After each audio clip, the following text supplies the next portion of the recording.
The eighth request for an offensive coordinator interview is the strangest one yet by the Houston Texans. Why is it so strange?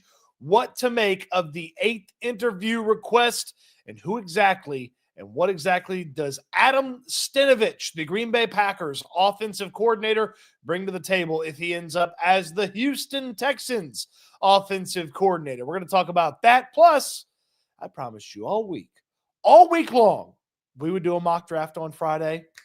You're getting your mock draft on Friday right after we talk about Adam Stenavich. If you're unfamiliar with who Adam Stenavich is, that's okay. That's why we're all here to talk about it. Stenavich was a Michigan man, played in the league for a few years, bouncing on the active roster onto practice squads and offensive linemen, finished his football playing days with the Houston Texans, and then got right into coaching. Initially as a strength and conditioning intern for the Wolverines, moved up to grad assistant, bounced around in college a little bit until 2017 when he got into the league as an assistant offensive line coach for the San Francisco 49ers.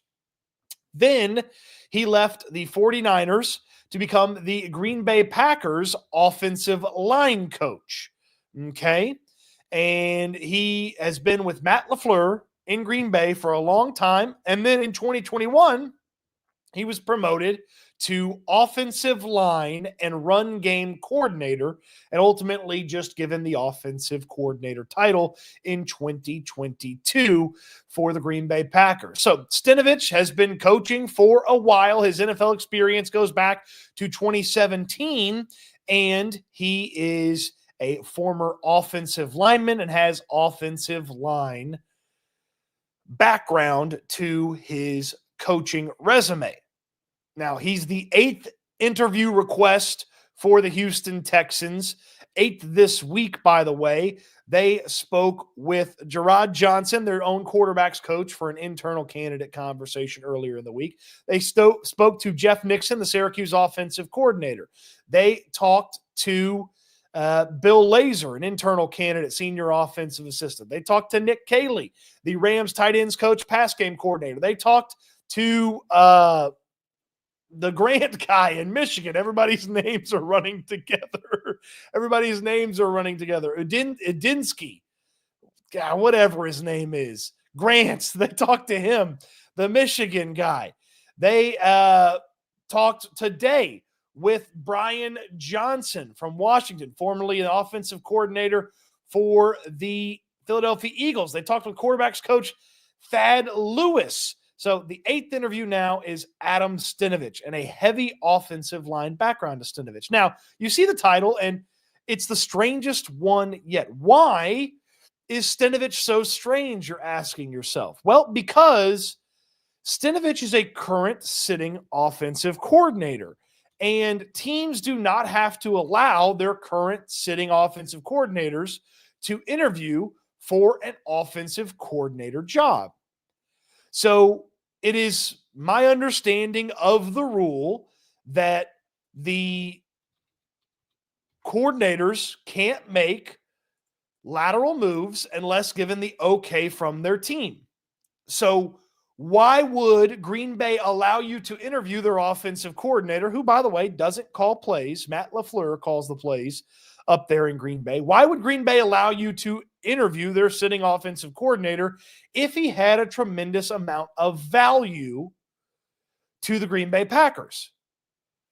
That's the most curious aspect of Adam Stenavich being a request from the Houston Texans to interview. Now, I guess officially the request has not been officially given the thumbs up. So I guess Green Bay in theory could still say no, but Aaron Wilson was the first to report on this.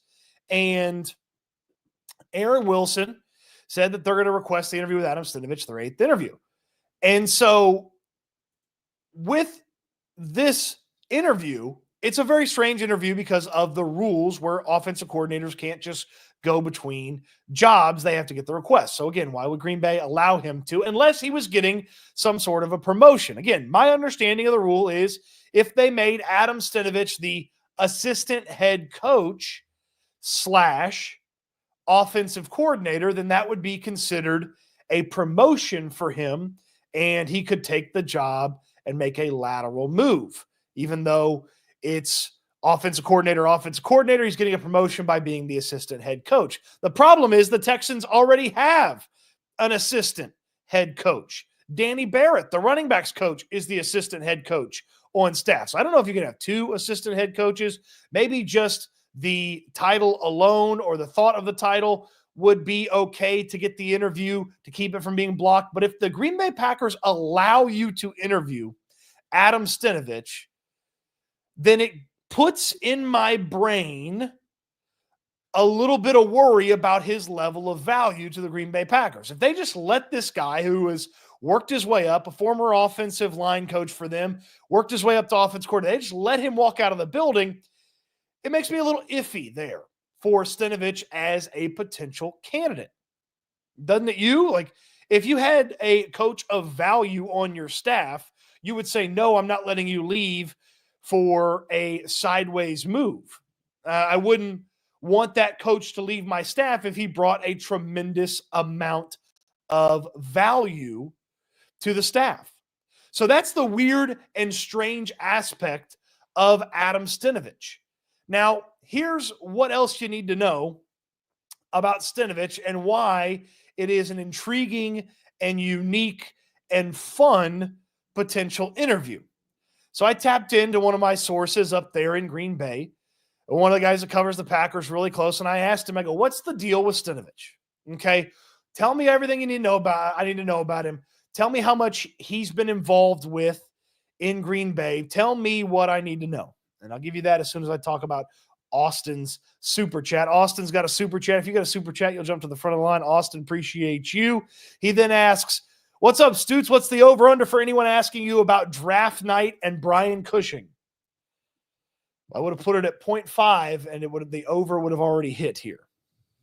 So, I guess I'll go 1.5 now, Austin.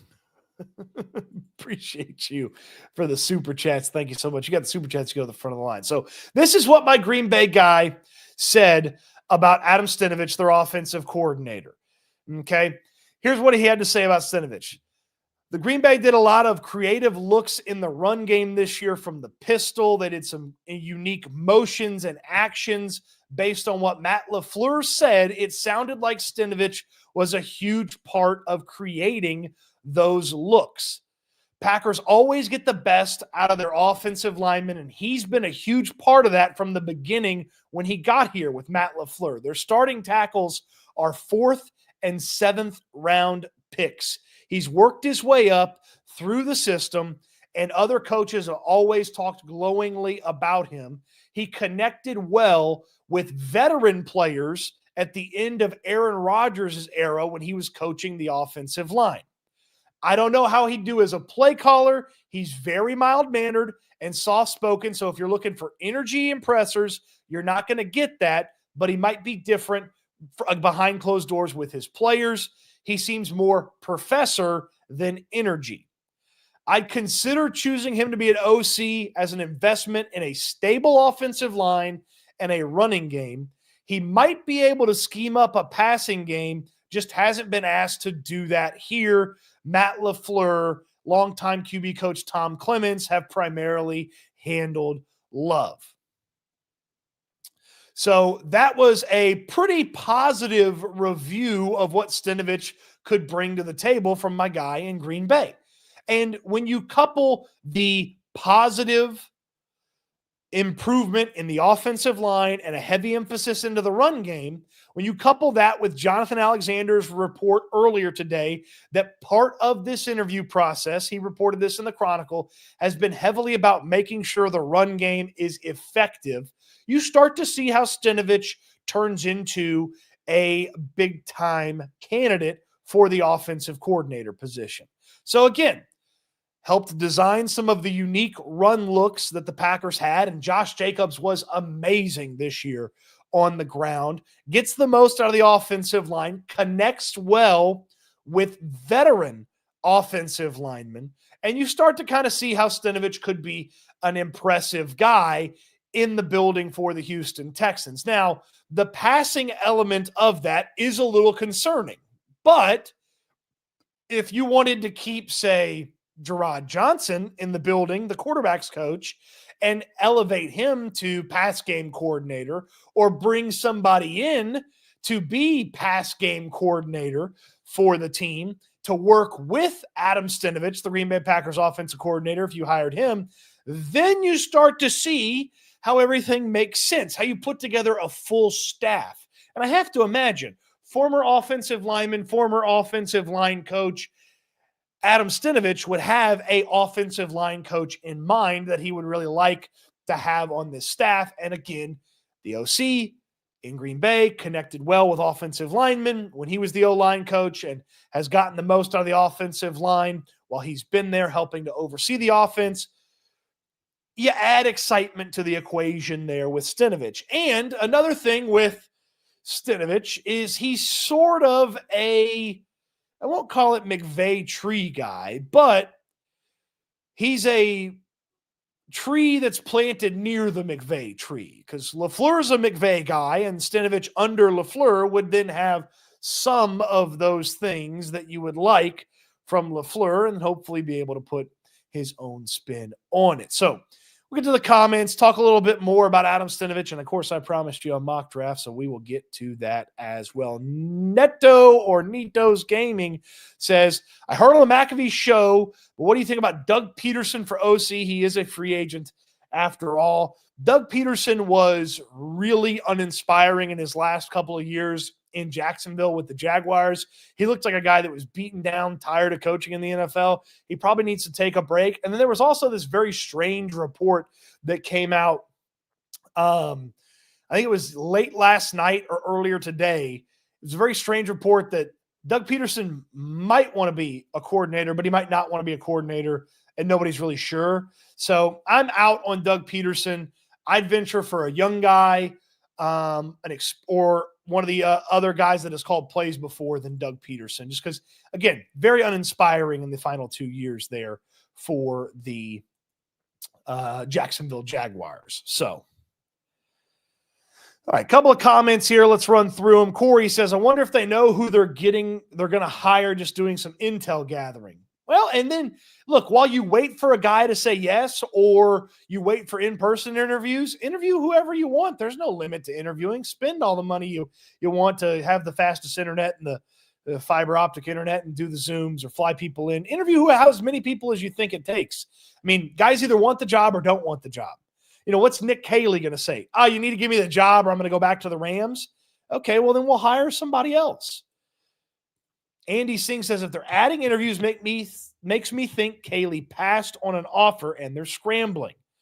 Yeah, perhaps Caley did say thanks, no thanks. And then you're trying to find somebody else. They also may want to talk to these guys in person. And again, if Caley gets in here and doesn't like you in person, he gets in here, you don't like him in person, you need somebody else to go get. Noah says Stenavich and D'Amico played together on the Texans. Yeah, there was some crossover there, certainly. Good to see you, J. Tom. John, good to see you. Hunter Kaminsky, he's an offensive coordinator under offensive play calling head coach. Seems like LaFleur may let him interview since it will allow him a chance to further his career by now calling plays. I get that. Selfishly, if you're Matt LaFleur, shouldn't you keep a valuable piece of your staff in place? Like, the NFC North is super competitive. It's a very difficult division. The Lions aren't going to be a lot worse. The Bears are going to get better. The Vikings aren't going to be a lot worse next year. You're already fighting for your life every single week in that division. If he was a super valuable piece, even if it's better for his career, yes, it's better for his career to let him interview. I would let him interview. He's a valuable piece to what I do and what I bring to the table. Why would I let him go unless he wasn't that valuable? That's, again, my big concern, and that's why this is a strange interview request. Patrick Ding says pick his brain on the offensive line with no intention of adding him to the staff following the phantom job trend. Yeah, certainly. Good to see you here in the stream, Panda. You are always here. Appreciate you. Just a guess, guys. I'm throwing out a number because of a mock draft. I don't know what that means, but I'm sure there was something in the chat earlier. Sister Bull on top says 2-hour show. Not quite. Not quite. Not quite. So, folks, stick around for the mock draft. Good to see Troy Chapman, a.k.a. Cap and Trade, a.k.a. Texans Cap in here. Get to the questions. Get to the comments. So, Patrick. It's Aaron Wilson reporting, so this guy's probably got to get his affairs in order. Nah, come on. Come on. It's not like that. It's not like that. Aaron's been on top of the coordinator stuff, man. He's been confirming them. He's been breaking the news. He's been confirming that the interviews have happened. Certainly a lot of positive movement there for Aaron on this. He had the big breakdown about, Tampa's not going to get Caley. They're going with somebody else. So Aaron's been doing a good job on this. So we give Aaron some guff when he gets it a little out there. When Aaron's on it, Aaron gets credit. Okay. And we would do that with anybody. We do that with anybody. All right. Just grab the big, just put a big star next to a giant breakdown about Adam Stenavich from one of the Packers blogs. So I'll read that a little bit later. Have that information for you down the stretch. Okay. Where does Stenavich rank in the rankings for everybody? For me, I'm putting Nick Caley ahead of him. Okay, I'm putting Nick Caley ahead of him. Nick Caley's been my number one guy from the beginning. Rams tight ends coach, pass game coordinator. He's been my number one guy. And now with no Tampa Bay opportunity for Nick Caley, you're really the only spot of note that Caley could go to. Caley could go to the Raiders if he wanted to and call plays there, but it's the freaking Raiders. I mean, obviously he knows Tom Brady from his time being in New England, but it's the Raiders situation. They don't have a quarterback. Their offensive line's a little iffy. They don't have a lot of skill position players. Their pets' heads are falling off. So I wouldn't go be the Raiders offensive coordinator instead of waiting to see if the Texans offensive coordinator is where I want to go. So Caley is still the tops for me. I would put Stenavich in the category with Jeff Nixon and Brian Johnson, even though both those guys have called plays and Stenavich hasn't called plays. I liked the kind of the scout I got on him from my Green Bay guy. And Packers people, their initial reaction is kind of like, kind of don't want this guy to leave the building. Kind of feels like he's an important piece to what Green Bay accomplishes here. So that's where I think he kind of falls in. So below Nick Caley, I would prefer Stenavich to Gerard Johnson. I'd prefer Stenavich to Bill Lazor or Thad Lewis or Grant Yadinsky. Now here's something here. Okay, just kicking it around here, just throwing something out there here. Again, if Stenavich is going to be kind of primarily run game focused and needs somebody to come in here to help him build out the pass game, Grant Yadinsky is a Vikings assistant offensive coordinator, assistant quarterbacks coach. Would Yadinsky, the boy wonder that Kevin O'Connell loves in Minnesota, that Josh McCown called the next Kevin O'Connell, would Yadinsky leave to be the pass game coordinator for the Texans? He could be the pass game coordinator for the Texans. Stenavich is the offensive coordinator. He helps kind of build the run game out, improve the offensive line. Bing, bang, boom. You start to put together kind of a unique, fun, different staff, stealing from the NFC North, which, by the way, had 3 playoff teams this year. So, there's some intriguing what ifs and changes and adjustments that pop up. Again, I can't get over that the Packers are allowing this to happen unless the Texans found a way to circumvent the rules with an assistant head coach title, but they already have an assistant head coach. Lucid Illusions with the super chat. Why is Nick Caley your number one guy? Legitimate question. I'm not very familiar with him. So this is a good question. It's a worthwhile question. And I will lay it out for you again why I like Nick Caley. So one of the primary things that I like about Nick Caley is that he is coaching on Sean McVay's staff. The McVay tree is the tree to be picking off of right now. Sean McVay has put Kevin O'Connell without calling plays into a head coach spot, Zach Taylor without calling plays into a head coach spot, Matt LaFleur into a head coach spot without calling plays. Liam Cohen coached under Sean McVay. He's now a head coach. So under McVay, I like that element of Caley's resume. Okay. Prior to being with Sean McVay, he was in New England as the tight ends coach, as well as a little bit extra as an offensive assistant for one season or a couple of seasons, and also a fullbacks coach. He interviewed for the job 2 years ago, Nick Caley did. He interviewed for the job and didn't get it. Bobby Slowick got it. And now he spent 2 years with Sean McVay. So in the interview process, he gets to showcase and show off what he's learned in 2 years from Sean McVay. Then his background as a tight ends coach. I like tight ends coaches because they have to coach the run block and the run scheme. They have to coach the pass blocking and the pass blocking scheme. And then they have to coach the air part of the passing attack of the passing part of the offense, because their receivers or their tight ends are receivers as well. So you have to coach a lot more than just any other position coach, and you have to know a lot more and you have to do a lot more. So he's been entrusted with a lot as a tight ends coach, coached under McDaniels, coached under Sean McVay. Yes, he's never called plays. That's not a prerequisite for me anymore like it used to be.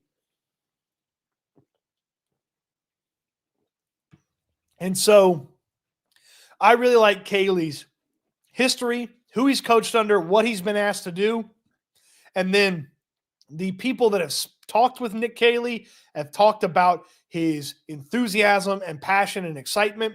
And then the comment that the Athletic Football Show made about Nick Caley is, when you finish talking to Nick Caley, it feels like you just finished talking to another Sean McVay, which got me very excited about him as a potential candidate. So that's why Caley's my top guy. I'd put Nixon and Stenavich and Brian Johnson in sort of a second tier, kind of by themselves, and then I'd put everybody else kind of in a third tier, and then I put Thad Lewis at the very bottom. Probably along with Yadinsky, just a little early for me on him. Patrick says, my bad, off-season flowers for Aaron Wilson super chat. Look, hey, when A-Dub's getting it wrong, I'm going to let you know. When A-Dub's getting it right, I'm going to let you know. So, again, Nick Caley's still my top guy. Nick Caley's still my favorite. And now with the Buccaneers making a hire, with the New York Jets making a hire, there is not a lot for Nick Caley to choose from. Now, if he wants to go back to the Rams for one more year and go be a top candidate next year, be my guest. So, Texans Tangent says, if Stenavich is being given an earnest opportunity by Green Bay, then he gets up there. Nixon, I like as well. Donatus Onu says, doesn't LaFleur call the plays? Yes, he does. And for anybody wondering, it's my understanding that play calling duties don't affect the sideways movement. So, again, you have to ask permission, and then you have to be granted permission, and you can say no if the job title is a sideways job title. So the Packers, if they say yes, they get the interview with Stenavich, then it becomes a very intriguing reason as to why Green Bay let him out there. I mean, just being nice to the guy, letting him advance his career, that's not good enough for me. If he's super valuable, you keep him in the building. Jordan Ortiz, think the Bengals OC would have been a nice approach, most likely a long shot, but worth a shot. Is that Dan Pitcher? Tay says, feel like under McVay grooms offensive minds and helps develop their own style of coaching. Yeah, you can't just, we saw it. You can't copy and paste. You can't take the playbook to the copy machine, run it through a couple times, and try to run it that way. Like that's not going to work. Bobby tried to do that. Okay, Bobby tried to do that. It didn't work. So you got to have some sort of evolution and change Something like that. How about the Rockets, though, Cody? Couldn't tell you what they do. I don't know. I don't like basketball. Cam says, I like the idea of Gerard moving into a pass game coordinator role. Yeah, if he stayed on as quarterback's coach, pass game coordinator, CJ likes Gerard. Gerard can explain, hey, I didn't mess up that much. It was Bobby's fault. CJ likes me. He'll go to bat for me. Like, it becomes a pretty easy way to see how, Gerard sticks around on the staff and maybe helps you out with the passing element if he wants to stay and if the Texans want him to stay and if Stenavich, if he got hired, wanted to have Gerard as his quarterback's coach. We just can't take too long. A lot of teams getting these coaches fast. Well, here's the thing, Marcus. There's no other jobs out there that are worth a crap. Like, these guys aren't going to be the Saints head coach. That's going to be Kellen Moore. These guys aren't going to go take a non-play calling job in Jacksonville. And the play calling opportunity that's outside the Texans right now is the Raiders. You don't want to be the Raiders offensive coordinator right now. That'd be atrocious. The Texans search for play call for a while because Chip Kelly's not interested in the Texans OC job. I mean, look, Aaron Wilson said he's not interested. I buy it. He's out there on the road recruiting. If Chip wanted the job, it had probably already been Chip's job. But he don't want the job. And if the Texans put all their eggs in the Chip basket and they're having to scramble, that's a bad job by them. I don't think that's the case, though. Panda says he can just stay with the Rams for another year also. Yeah, look, if Nick Caley says, I'd rather be an assistant coach on the Rams than your offensive coordinator, it wouldn't be out of character. He turned down the Patriots offensive coordinator job last year. That job reportedly paid $3 million. So it wouldn't be out of character for him to stick around the Rams situation. It'd be a little, you'd take a little hit. You'd be like, ugh. You'd feel a little embarrassed in the word, but it'd be like, oh, what the hell? If he said, nah, thanks, no thanks, that'd be kind of weird from him.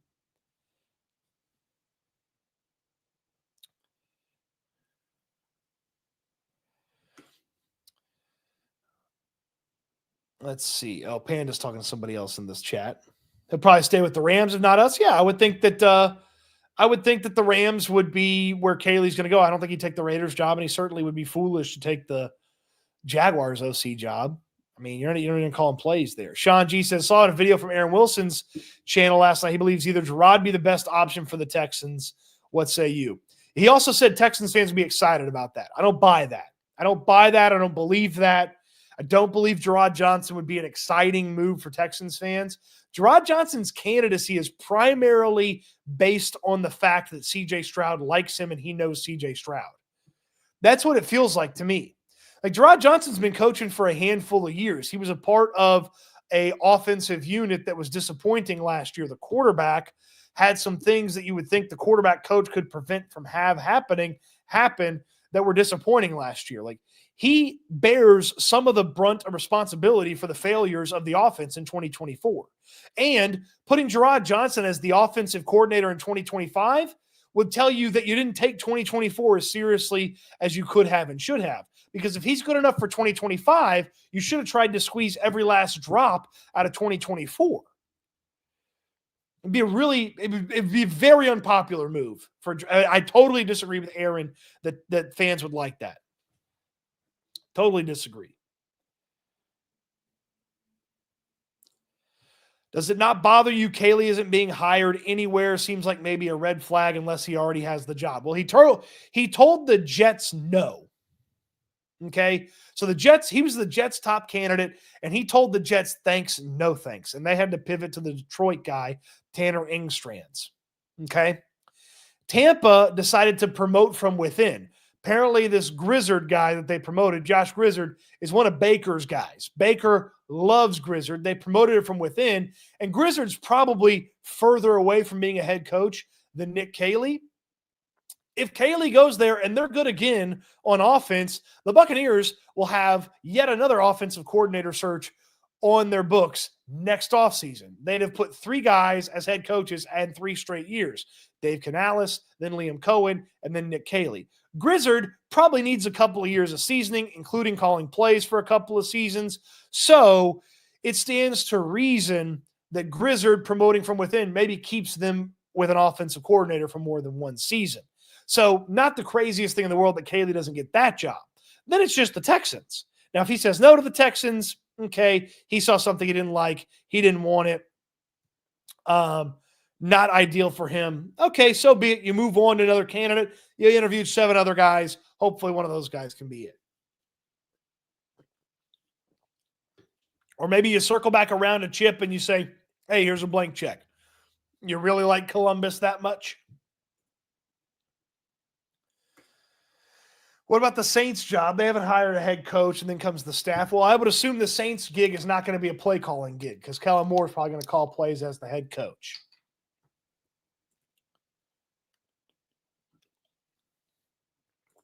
I hope we just picked the right person. You and me both.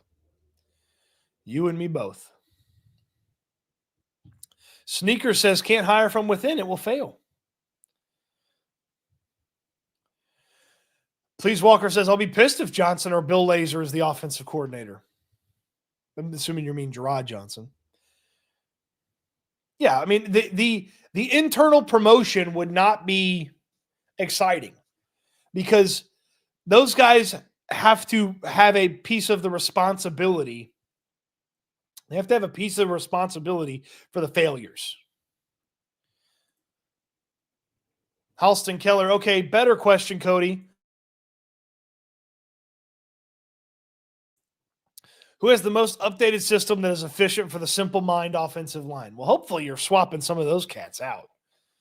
But if you're wanting to teach the O-line some new tricks, Stenavich feels like the guy, unless one of these guys has an ace offensive line coach that they can bring with them, like, I don't know, Rams assistant offensive line coach Zach Cromer, who I would think Nick Caley would at least try to bring with him or think about bringing with him. So if you had an ace coach, then, maybe you find yourself with an opportunity to improve the offensive line by having a really good offensive line coach. So Jim B says Stenavich is like Matt Burke here. Yeah, he didn't call the plays on offense in Green Bay. So that's a negative to him. But as we talked about earlier on in the show, he has had a hand in creating some of the impressive stuff that Green Bay has done from an offensive perspective. I'm late. What were your thoughts on the Packers OC? Young Costa, you got to do it. You got to hit the rewind, man. Stingray says we got to get a new offensive scheme, not from a Shanahan. Okay, well, McVay's done a good job making it an offshoot. Lazor actually did okay. He never had a QB. I'm out on Bill Lazor. I don't want him to be that offensive coordinator. Ben McAdoo for OC. I don't even know where McAdoo is. What's he doing these days? What's Ben McAdoo doing these days? He's a senior offensive assistant for the New England Patriots. Yeah, that's a no thanks from me. Yeah, Chip's not interested. That's why he's not the head. That's why he's not the offensive coordinator. How many coaches do we need to hire? It's got to be to be determined. So are you keeping Gerard Johnson as a quarterback's coach? Or are you keeping the assistant offensive line coach Cole Popovich? If you keep both of those guys, it's 2 less coaches, but you need some offensive assistants and pass game coordinators and run game coordinator, all that kind of stuff. So, I don't know exactly how many people are going to be on the staff. What happened with McCown? I guess he's not a Texans fan. Yeah, he kind of got jerked around by the franchise, so maybe he doesn't want to do that. After, was going to be the head coach twice almost.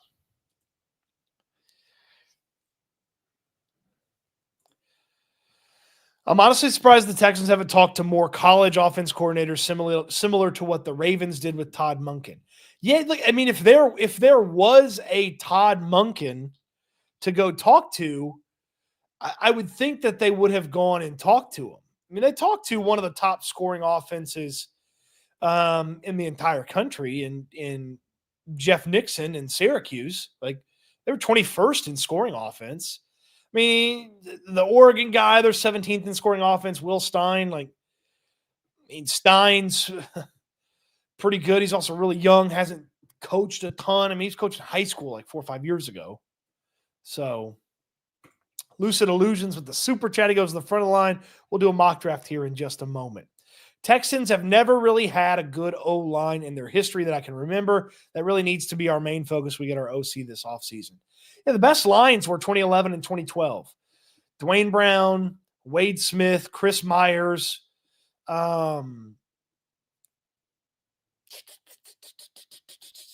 Eric Winston was in there for a while, but I think he might have been gone by then. Who was the cat they named Biscuit? Brazil,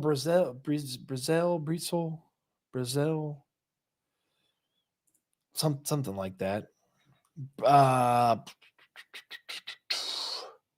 Derek Newton, yeah, Derek Newton was in there for a little while. Ben Jones. Yeah, but that center, left guard, left tackle combination with Chris Myers, Wade Smith, Dwayne Brown, those 2 years were the best 2 years for the offensive line. So 1 to 2 years out of 20 years isn't something for you to brag about. I'm not bragging about it. I'm just saying that was the 2 best years. No, this franchise has been offensive line cursed.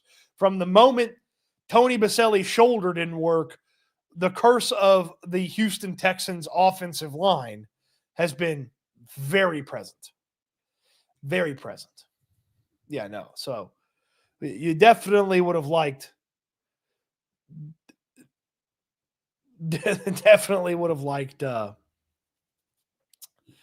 some more offensive line performances.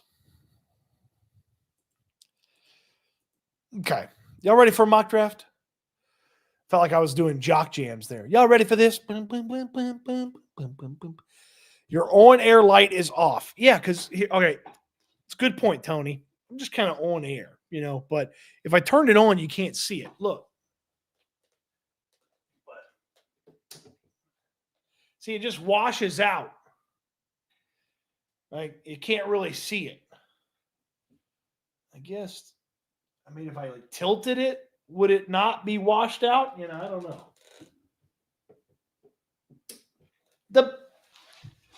The background definitely needs some improvement. Okay, that's an off-season job. We'll work on the background and get it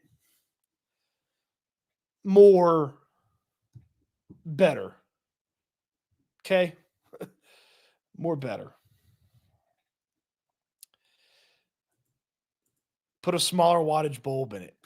Rick, what am I got to do surgery on the on-air sign now? Get it to work? I think if I tilted it forward, it would work. Okay, mock draft time. Here's the rules for this mock draft. 5 rounds. We're not doing 7. Okay, 5 rounds on the mock draft. No trades. We're going to stop every now and then, take a look at some of the different guys that get drafted to other places. And I'm going to heavily favor Senior Bowl guys. So guys that I watched at the Senior Bowl this week in Mobile, Alabama in this mock draft. So not saying I'm only drafting those guys, but heavily favoring Senior Bowl guys in this mock draft. So we have the mock draft machine over here at Pro Football Focus. The Texans are selecting 25. We go more public, less care for positional value. Let's get the draft started here. Okay. Everybody see that? I wonder if I make it just a little bit different. Okay, so you can still see that, and everybody sees this and that and so on. All right, let's get started here. Cam Ward early on, Tet McMillan, Travis Hunter to the Jaguars. Okay, that's fine. All right, here's sort of a little early nightmare scenario in this draft. Okay, we've paused the draft. Take a look at it. A couple of the second-tier wide receivers flying off early, like Luther Burden to Miami. How many more wide receivers they need? And Emeka Ibuka to Arizona. That's a little early nightmare there for you. Okay, little early nightmare. Travis Hunter to the Jaguars, and then Cam Ward to the Titans. That's not super scary. And the Indianapolis Colts picked a tackle.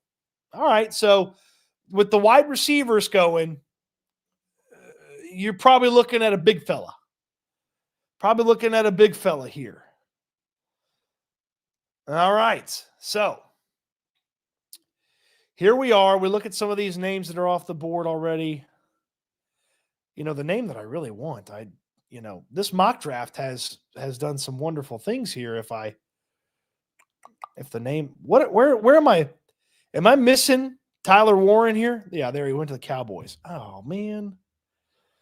All right, I thought Tyler Warren was still on the board. All right, so not picking a defensive player. All right, Texans are on the clock, not picking a defensive player.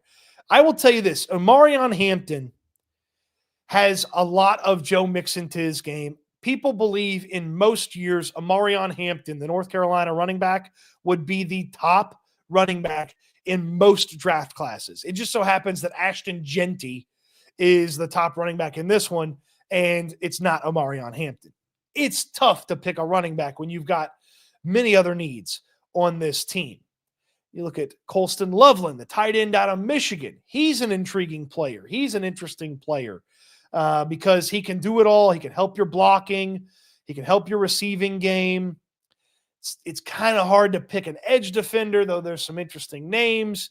Walter Nolan is an intriguing guy. Wyatt Milam had a terrible Senior Bowl week. This is the guy that I believe I'm going to pick here, though. His name's Gray Zabel. And it says tackle. He's not going to play tackle in the NFL. He's going to play guard. He's going to play guard or he's going to play center. Gray Zabel dominated the Senior Bowl this week. Now, let me explain to you why it's domination. He did not lose very many one-on-one reps throughout the course of the week. The one-on-one reps are set up as an advantage for the defender in offensive line, defensive line, one-on-one reps. He did not lose very many. Guys that beat him, he went back and got revenge on those guys. There was a lot of really good defensive line talent this week, and I feel like Gray Zabel got a dub over everybody this week. He played center in high school. He was the backup snapper for North Dakota State. Now, this is a huge departure from what Nick Caserio typically does. Nick Caserio typically sticks to group of 4, group of 5 type players. He has not drafted very many players that were non-group of 4, group of 5. So this is a big departure. Zabel very much feels worth it. I'm going to take one more scan here. Princely's very good. Landon Jackson's not going to go that high. He had a terrible week at the Senior Bowl. All right. That's what I'm going with. You need offensive line help. You need maybe a center or maybe a guard, and Gray Zabel can do that. I'm going Gray Zabel. And I see this comment here, North Dakota State players scare me. Yeah, they scared me too until guys like Cody Mock and Graham Merritt's, former super small school guys, not Division I group of 5, Power 5 guys, have gone in and had success. Now, obviously, not every guy is that guy. Zabel feels like one of those guys. He feels different. And man, he was just a brick wall this week. Go with Gray Zabel. North Dakota State, offensive lineman, interior offensive lineman. Let's see how the draft shakes out for us heading into that second round. So a couple of corners come off. Omarion Hampton finally goes. Colston Loveland to the Titans. They're building a nice little offense over there. The Colts added an edge defender, add to their situation. No. Saw some really good players come off the board here. Jack Besh, one of my favorite players from the Senior Bowl this week. Really, really, really impressive week for Besh. He came off the board. Cam Scattaboo would have been a guy that I'd have been interested in. So would Restrepo and Savion Williams. So a couple of really nice players came off the board here ahead of this 57th selection. I'm telling everybody right now, Caleb Johnson would be really tough to pass up in this spot. The running back from Iowa would be the number 2 or number 3 back in a lot of NFL drafts. It just so happens to be a loaded to the gills running back year. So maybe we wait on the running back. Tough to go with an edge player. A little early for a safety. There's another offensive lineman that a lot of people love, Tyler Booker out of Alabama. You've heard his name a ton. Big Jonah Savanaia. I have not got his name right all week long. If you look here, Jonah played a little bit of guard at Arizona, but obviously played a lot of tackle. Jonah had a little up and down week at the Senior Bowl. I mean, back-to-back tight ends would be pretty tough.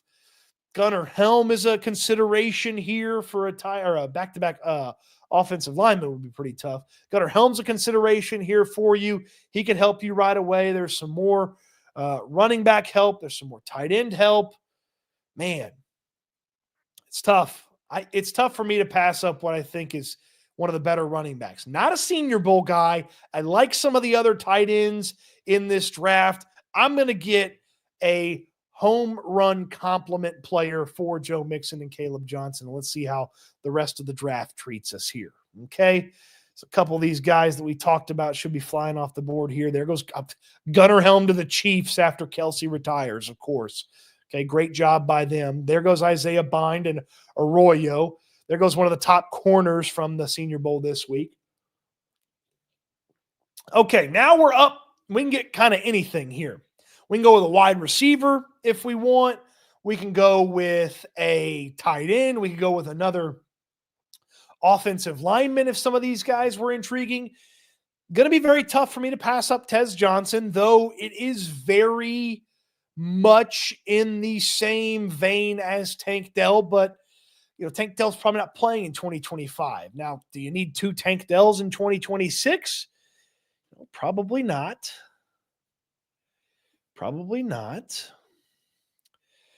Makuba from Texas, that'd be an interesting one. Get you a little bit more safety help. Jimmy Ward and Jalen Petrie, both severely affected by injuries. Benjamin Urasek, I believe I said his name right. Urasek. He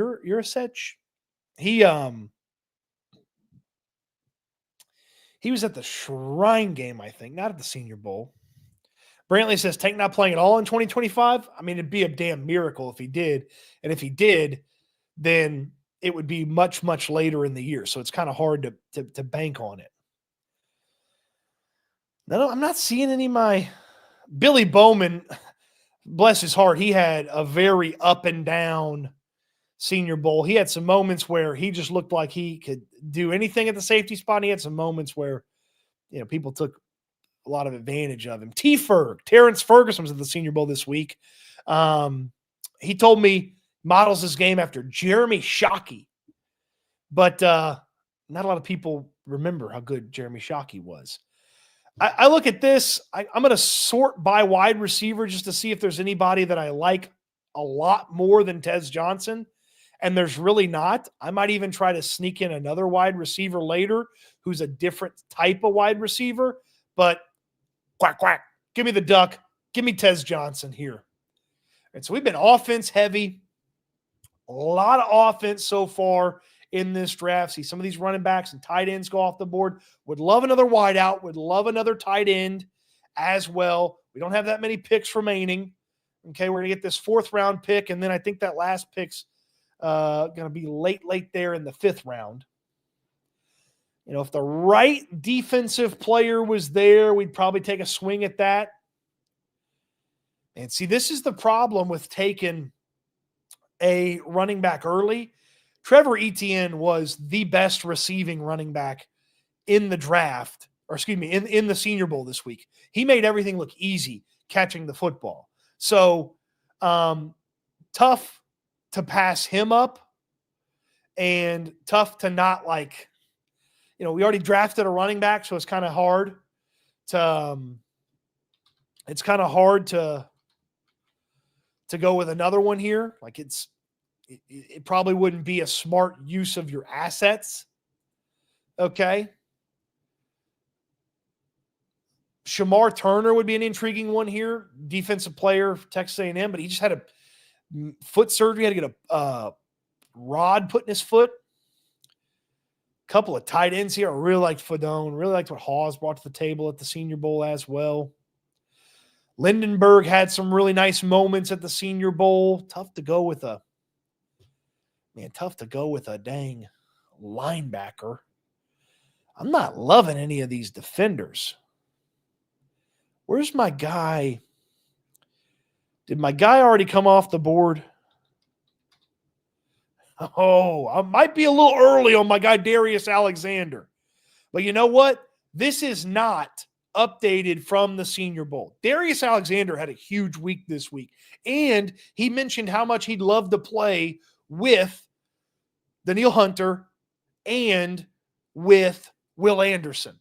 And Toledo guys, Quinyon Mitchell, Toledo guy last year in the Senior Bowl, dominated. Darius Alexander this year in the Senior Bowl dominated. I'm telling you, Darius Alexander can play. A young guy in the middle of that defensive line. You don't have to go get a bunch of veterans. Give me the Toledo Rocket. And he's going to be a rocket over on the defense. Darius Alexander. We got one more pick here. I guess maybe the round's going to end up here. 5th round pick coming down. There go some of my tight ends.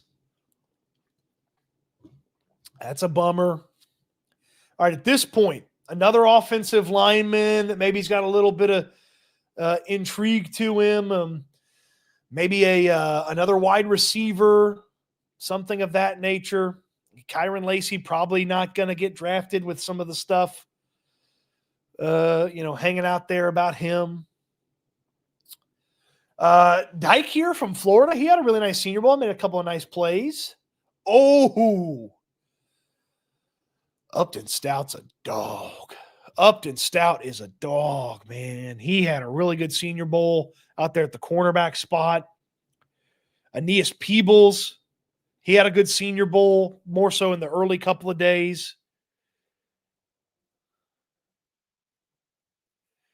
Quincy Riley had a really good Senior Bowl. He talked to the Texans while he was there. All right, so got a lot of options here. Let's keep scrolling. Let's keep just taking a little scroll through here. We're going to learn a lot about Ricky White in the draft process. I feel like we're going to like Ricky White. Luke Lachey, a little stiff for my liking at the tight end spot. Let's see. Woody Marks, wide receiver. Woody Marks, receiving running back. Had a little bit of wiggle to him, but his pass blocking wasn't very good to be a receiving back. Ty Robinson had some really nice moments in the Senior Bowl. More of a team rusher. He didn't win a lot of one-on-ones, which is kind of annoying. I think I got to go with one of these corners up top unless I love one of these wide receivers. Let me take a look at the wide receivers here. Yeah, there's just not a wide receiver that I'm really willing to go to bat for. What about a tight end? Is there a tight end I'm willing to go to bat for? Yeah, not really. All right, so my tight ends are gone. My wide receivers are gone. Is there an interior lineman? No. I think we're going to those corners. I think we're going to those cornerbacks. You need a third corner. You think about having to put Jeff Okudah on the field last year. That wasn't fun. Yeah, Quincy Riley, man, had a really nice Senior Bowl. Had a good 2023. Got picked on a little bit more in 2024. Played a lot outside, not much in the slot, but that's, of course, Jalen Petrie's position. And then you got, where'd my other guy go? Where'd my Rutgers guy go? I mean, not Rutgers. They have him as a safety. What do we do here? Where'd my guy go? Quincy Riley, Upton Stout. Yeah, I have him as safety. He can play corner. Do a little bit of everything. Upton Stout played a little bit in the slot, played outside. Man, Upton Stout at Western Kentucky. Very un-Nick Caserio type of draft. Very non-Nick Caserio type of draft. But you know what? We're bringing Upton Stout home. We're bringing North Shore's finest back home. Come on down, Upton Stout. You're wrapping up. You're our final draft pick here in this 5-round Senior Bowl heavy mock draft. Come on down. Get back home. Let's go. Caserio draft will have trades all over. You're absolutely right. Absolutely right. The PFF mock draft assistant, it says, you're dumb. You should have drafted an interior defensive lineman. I tell the PFF mock draft assistant, you're dumb. You got to block for the quarterback. Gray Zabel got a D from PFF. I'm telling you, Gray Zabel is going to be a first-round pick. Gray Zabel's going to be a first-round pick. That's not going to be a D for much longer. Caleb Johnson was good value. Tez Johnson. So 2 Johnsons in this draft. And then we get a couple of defenders. I feel like we stole Darius Alexander. More like FU PFF. Okay. I feel like we stole Darius Alexander. And Upton Stout, a nice DB that plays a little bit, maybe some safety for you, helps you on special teams right away, helps you at cornerback depth. This is a much better draft than PFF's given us credit for, okay? And they haven't updated from the Senior Bowl yet. That update will come next week, and this will look like a much different draft. But addressing some offensive line needs, you get a backup for Joe Mixon, one of the better running backs in this class. You get a slot burner weapon in Tez Johnson. You get maybe a starter on the interior defensive line, if not one of the rotational players for you. And then you get Upton Stout to help you in the defensive backfield.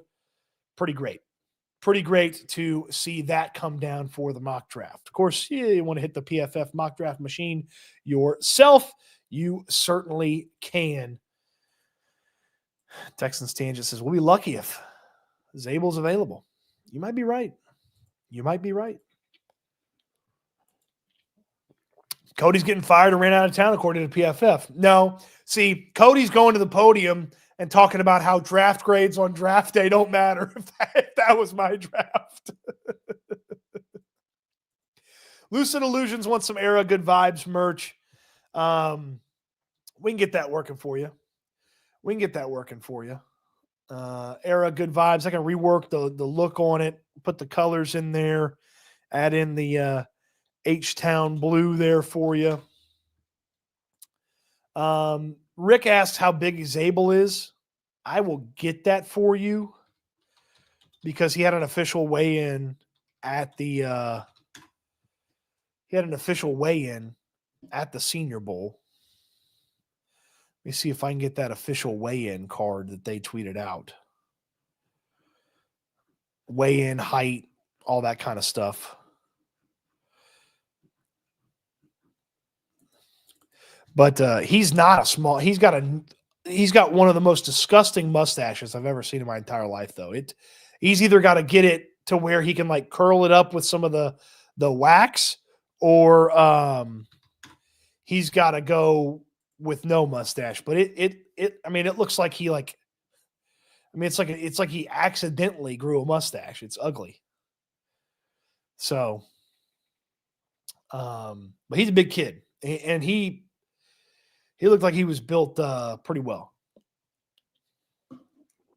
So we needed more offensive linemen. Yeah, I'm not just going to reach just for an offensive lineman when there's really good players on the board. And we'll do 100 more mock drafts probably before the season gets here. But that's a really good mock draft for I think I'd sign up for those 5 rounds to start the draft right now. I think I'd sign up for those right now. So when we're looking at free agents and re-signings, after they get the coaches, the coaching staff, and as the Super Bowl passes and stuff like that. So we'll get to that too. So any chance we get Emeka Ibuka from Ohio State, the wide receiver?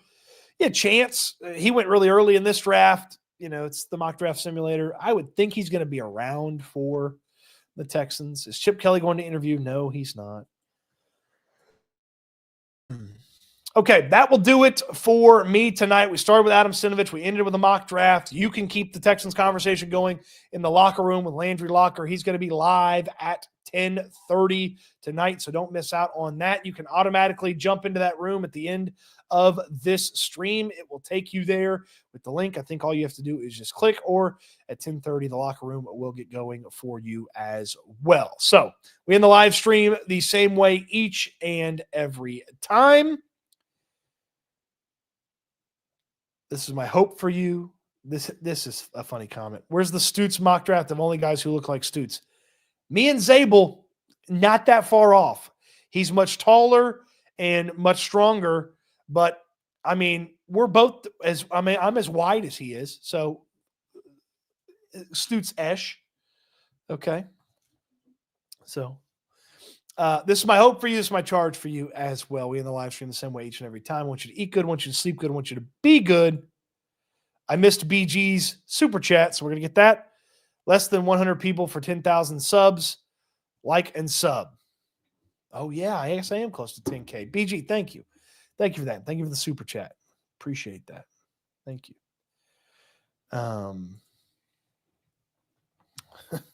When do you start the Stoots stash sessions where you review mustaches? Well, I don't have a very good one, so I don't know if I'm the right person to be doing it. So, and you can surprise Landry with the mock drafted guys who look like Landry. Not a lot of 6'6", 200-pound guys running around. So, all right. Eat good, sleep good, be good. We'll talk Texans again soon. The locker room's coming your way at 10:30. Appreciate you watching the video. Have a nice Friday night, everybody. And we will talk to you this weekend. Thanks for watching.